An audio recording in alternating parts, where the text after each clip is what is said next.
Letter રાઇટિંગની અંદર આ ધ્યાન રાખો.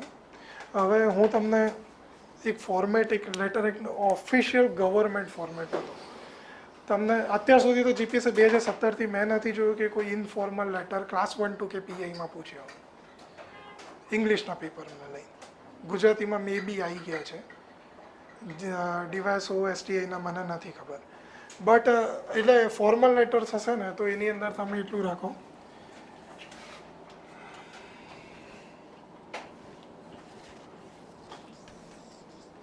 એક તમારું પેજ છે તો આ કોર્નરની અંદર તમારે કોઈ બી એક આઉટવર્ડ નંબર જેવું બનાવવાનું થાય કે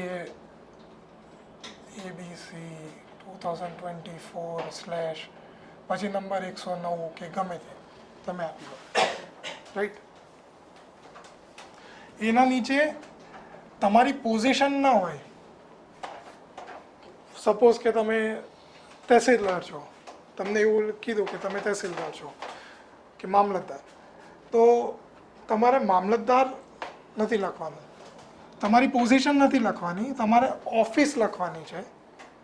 ઇટ મીન્સ કે તમે Mamlatdar and sub division executive magistrate office XYZ taluka, right. એ અહીંયા આવશે.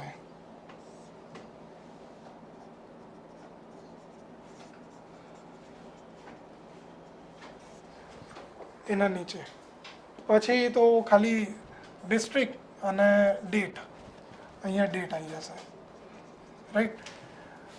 બીજી વસ્તુ છે કે તમને ક્યારેક સ્પેસિફિક ઓફિસર, તમારા જે રિપોર્ટિંગ ઓફિસર હોય કે સુપિરિયર ઓફિસર હોય એના નામ ક્યાંક આપ્યા હશે, એટલે પોઝિશનના નામ આપ્યા હશે કાં તો નહીં આપ્યા હોય. તમને ખાલી એટલું કીધું હોય કે your superior has sought your opinions, તો તમને એવું કીધું હશે કે તમે મામલતદાર તરીકે છો, તો તમારા સુપિરિયર તો ઇમિડિયેટ સુપિરિયર યાદ રાખવાના, sub divisional magistrate and deputy collector આવે. પોલીસમાં કીધું હોય પોલીસ ઇન્સ્પેક્ટર અથવા તો ડીવાયએસપી તો એસપી આવશે, પોલીસ ઇન્સ્પેક્ટર હોય તો ડીવાયએસપી આવશે. એટલે જે ઓર્ગેનાઇઝેશન કીધું હોય ને એની પર્ટિક્યુલર હાયરાર્કી પ્રમાણે અહીંયા આગળ તમારે લખવું પડશે. ટુ એડ્રેસમાં તમારે હાયરાર્કી યાદ રાખવી પડશે. ના યાદ હોય કોઈ બી એમ કોઈ ટ્રાઇબલ ડેવલપમેન્ટ ઓફિસર બનાવી દીધા કે એવું કંઈક કરે તો fine, to the reporting officer અથવા તો to superior officer in charge, ગમે તે રીતે લાસ્ટ ઓપ્શન તરીકે. બને ત્યાં સુધી તમે જ્યારે ટુ એડ્રેસની અંદર સ્પેસિફિકલી તમે કોઈ પોઝિશન ઉલ્લેખ કરશો જો એમણે નહીં આપી હોય તો એના તમારે બેનિફિટ હશે કે ઇમ્પ્રેશન સારી પડશે. માર્ક્સ એના વધે ના વધે ચાન્સીસ ઓછા છે, ઘટવાના ચાન્સીસ વધવા કરતાં વધારે છે. ફ્રોમ લખવાની જરૂર નથી, બટ ટુ લખવું પડશે. ઉપર ફ્રોમ સ્પેસિફિકલી ના લખતા, ટુ લખવું પડશે. Two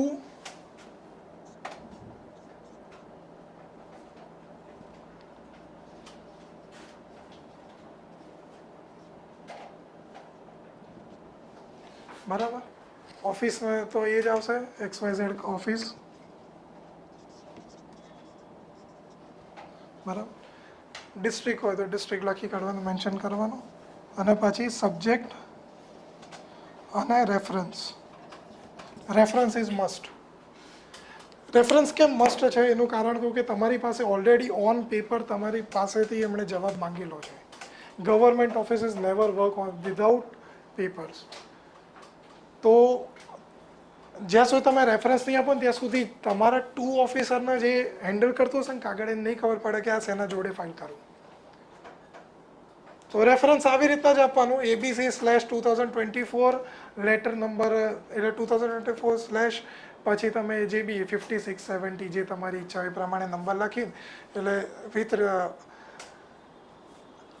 letter from XYZ officer, dated, કોઈ બી તારીખ એક લખવાની, નંબર આ લખવાનો, બસ એટલું લખી કાઢવાનું.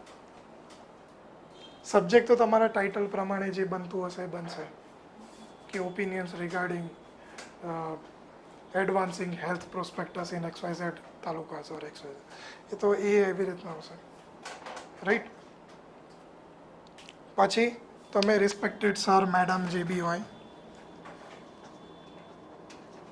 એ લખીને તમે જે લખતા હો એ લખજો.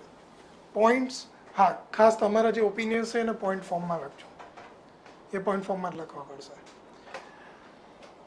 તમે એવું બી ઈચ્છતા હો કે તમે જે ડેટા આપ્યો કે ભાઈ અમારું ઓબ્ઝર્વેશન આવું છે કે આટલા લોકો આ XYZ પ્રોબ્લેમથી પીડાઈ રહ્યા છે, તો એનું એક ટેબલ બનાવો 2 સેક્શનનો આવી રીતના. અહીંયા તમે ઇશ્યુઝ લખો, અહીંયા આગળ તમે સોલ્યુશન ઓપિનિયન્સ લખતા જાઓ. પ્રેઝન્ટેશન ક્લિયર જોઈએ, શાર્પ જોઈએ. શાર્પ ઇન ધ સેન્સ કે પરફેક્ટ, એટલે એવી રીતના જોઈએ કે તમારા ઓફિસર એ જોઈ રહ્યો છે, એની પાસે ટાઈમ નથી, કલેક્ટર છે, બીજા 17 ઇશ્યુઝ છે એની પાસે એકસાથે ડીલ કરવા માટે, તો એ ખાલી એમ કાગળ ઉપાડીને જોવો તો એ જોઈ લે એમ ફટફટ. પેરેગ્રાફ ફોર્મમાં કોઈની પાસે ટાઈમ નથી. એનાથી વધારે પ્રેફરેબલ છે કે તમે પોઈન્ટ ફોર્મમાં લખો, અને એનાથી બી વધારે પ્રેફરેબલ છે કે તમે જો ટેબલ બનાવી શકતા હો તો આ સૌથી વધારે ઇમ્પેક્ટફુલ રહેશે.